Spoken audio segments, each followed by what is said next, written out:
you're in the recovery community. Yeah, I've worked in the field, drug and alcohol field for 25 years. 25 years. What took you into it? Well, what initially took me into it is I needed a job. For one, I had finished college. I had 30 years plus years of recovery. Finished school. Okay, you yourself were in recovery as well. Yeah, I've been in recovery. Okay. I'm a recovering heroin addict, as a matter of fact. We'll introduce you at this point. Your name is? David Dunkel. Okay. You actually run a recovery center in Pennsylvania? Right. I am owner, president of Seize the Day Incorporated. Okay. 13 recovery houses, for people transitioning from early recovery back into the community. We provide a safe, supportive, drug-free living environment. Okay. Your county is loaded with a lot of rehabs, a lot of recovery centers, and that's why I wanted to talk to you. There are good recovery centers, there are good rehab centers, and there are those that are in it just for the money. Right. And some of it becomes absurd. Rehabs that cost in the tune of $35,000 to $40,000 a month. Oh, yes. And back rubs and gourmet food. What makes one more successful than the other? Or what is working, what isn't working, and why? Well, I think you have to, seize the day. We started out with a mission. Our mission was to provide a safe, supportive, drug-free living environment, regardless of, sexual persuasion, creed, regardless of race, gender. So really about, recovery, making sure the person can experience long-term recovery. And we do that through implementing the structure. We do it through hands-on, I'm or, my house manager or Luana, we're always accessible. And developing a rapport with people and really trying to provide assistance, guidance, and direction for them to become successful or develop long-term recovery.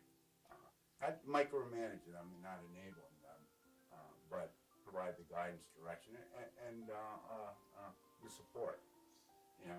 And the guidance I think is real important also. Yeah. The one thing that I noticed when I was just around the York County area, that the prices are pretty much the same for recovery houses. Yes, yeah, they're pretty much. So then I'm looking at, okay, why is this one so much better? And that's why I picked yours out, because you are actively involved, and other ones over here charging the same price, and it's obvious to me they're in it for the money. I mean, that's it at the end of the day. They don't have those same structured guidelines. For example, the one that you have requiring them to have a job, or requiring them to volunteer. I don't see that. I don't see other requirements like IOP and so forth. We require all that. That they complete their aftercare, that they're active, in the community, either with a job or community service. They're just not sitting around smoking cigarettes and watching TV all day. And I think people that allow that to happen, are not really invested in people's recovery. They may be invested in housing them, but it's much more than just housing. There's much more than providing, 4 walls, a couch, and a TV. It's really about, challenging them when they need to be challenged, providing a hug when they need a hug, and really try to, become invested in their lives and for the betterment of their lives also. Right. Because when I look at the requirements that you have versus anyone else, is very different, very different. And you stick by those. That's I've been doing it 18 years, so sometimes some days it would be easier not to stick by it. It's a lot of work. Yeah. And you have to also kind of weigh different situations and certain individual situations, and we try to always fit those individual situations within our guidelines. But everybody's a little different too, so we try to individualize it within our structure. Mm-hmm. So that's a real balancing act, and it can be emotionally draining sometimes. Because you're not just managing properties, you're managing people's lives. So and I've been pleased with the amount of long-term sobriety that our alumni and our residents have. Mm-hmm. I don't micromanage them. We provide them with enough structure, but also enough freedom for them to learn to live on their own and think on their own, and to come to some conclusions on their own that maybe this isn't a good thing to do. We may point that out to them, but they'll find out. Mm-hmm. So. Do you want to go over that whole list, or is it too Well, much for this? I'll go over kind of the 90 meetings in 90 days, 90. Yeah, I think that's excellent. Yeah. And they have to get a slip sign. They have to get a home group, which is a group that they go to once a week. It's kind of like the group that they attend regularly. So get to know people and all that. And then they have to have a sponsor, not just have a sponsor, in name. We'll ask them what step they're working. We want them to work through the 12 steps, or at least part of the steps before they leave. So we'll ask them what step they're working. And as you question people, other people see that we're questioning, and if you question them previously, then they'll let you know if somebody's not doing it, because they had to do it. So there's a little self-policing that goes in play, but if you set the right tone and the right message and stick to the right structure, then the new people, the people that are there for the new people, will make them fall in line with it. If you don't, then it becomes a free-for-all. And it can become a free-for-all fairly quickly. I would imagine, because you and I have worked on some of the kids together, and I know just from having the contact I have with their lives and so forth, and then I'm thinking of multiplying that times how many kids do you have at the time? 93 are capacities. Oh, Yeah. so that reaches the insanity level pretty quick. I always tell people my life can change within 5 minutes. I get 5 phone calls, not a furnace breaking, and somebody who wants to relapse, or somebody who's having a breakdown, mental health breakdown, or somebody's not taking their medication, mental health medication, is having a breakdown. So I can get a whole lot of things at one time. So it could be, it's challenging, but we're always there. They always have a place that they can make a phone call. And I think that's what the difference is. And my staff see that I'm committed to that, and therefore they're committed. I kind of lead by example. And some of the other structure, we do have an employment class that I just started about 1.5 years ago. Okay. I work with drug court a lot, so I get a lot of people that may have a felony or misdemeanor, and particularly when the economy wasn't very good, their pool of jobs shrunk. Just because there are jobs that are eliminated just because they have a record. So I talked to a state parole agent about this, and she said, "Hey, I got somebody for you." She just Christmas Addicts just lost their funding she had developed their ex-offender program, so she was looking for some work. So she comes in 2 days a week, goes over, interviewing techniques, dress for success. The best thing is they'll get a completed resume done by her.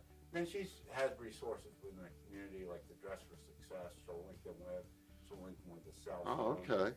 So she has a lot of resources that she's able to plug people in. And we've had some fantastic responses about that.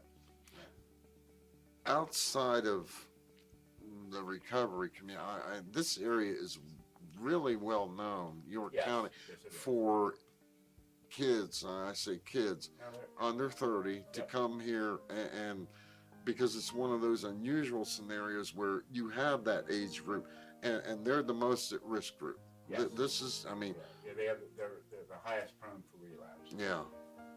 We've had a lot of, I've had houses where whole groups of girls or men, who who were under 25, really, started really working the program. I went back to school, got their degrees, like mine comes. One girl, Great. she's finishing her up her PhD. She didn't even have a degree when she came in. Now she has her PhD. And then she sponsors other girls, and then plugs them in. So she's a real positive role model. Yeah. And then, that's kind of how it works. You get a whole group that can do it together, and we've been fortunate to do that a couple times. Then they'll sponsor other people and, give other people a lot of hope that they too Sure. can make it through this. What was neat is all these were young female heroin addicts, that really got this. It was just amazing to watch them, really blossom and support Yeah. one another and support the new girls coming in. So that's really what it's about, Mhm. One crew, individual becoming successful, and then helping out the next crew. And I've often said that, that the ones that are on that strong road to recovery make some of the best citizens, really, that you Yes, can they do, possibly yes. have. And that's a misnomer out there that, once you're in this, you're, I've had, one of the first crop people, the male, who came through it, and people asked me why I let him in my recovery house. He was in and out of jail. They call him, relapse Bill, and he really embraced it, and he stayed in the house 3.5 years. Went back to school, got his degree, now he's a professor. wow. And here's a guy that was down and out, he just, you never know with people. Yeah. And that's why I always give people the benefit of the doubt and really give them second chances, because you never know. Yeah. People gave me second chance. People didn't give up on me, so that's why I'm firmly believe that I won't give up on somebody. Or sometimes I have to, say, hey, you can't stay here because you're violating, you used or whatever. But they'll call me back in a year or two. I had one just recently. This kid that was in my house 12 years ago. Wow. And he's unfortunately coming back. He didn't do well the first time, but we'll Right. give people second, third, and sometimes fourth chances. Just it's not a recovery doesn't happen automatically. It's not an event. No, Yeah. it's a journey. Yeah. I commend you very much for, the Thanks. dedication, because there's not enough money in this world. It's not. Everybody thinks, you have recovery houses, you're going to get rich quick. Yeah. No, you're not. No. You do it because, you have to pay the bills, obviously. But you do it because you're passionate about helping people. And I can honestly and truly say everybody that works for me is very passionate and committed to helping people. Yeah. They do have little different styles. Oh, yeah. Yeah, I know. But they I know. are committed to that. So. Right.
recovery as well.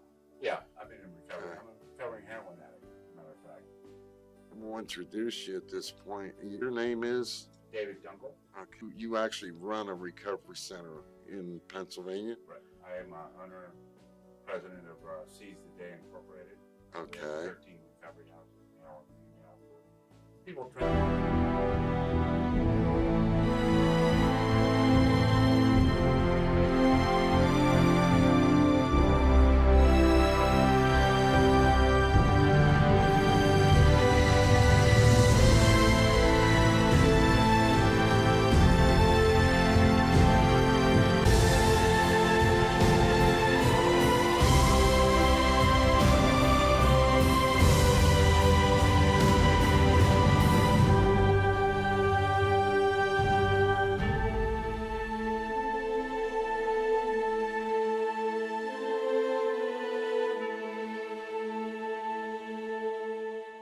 You're in the recovery community. I've worked in the field for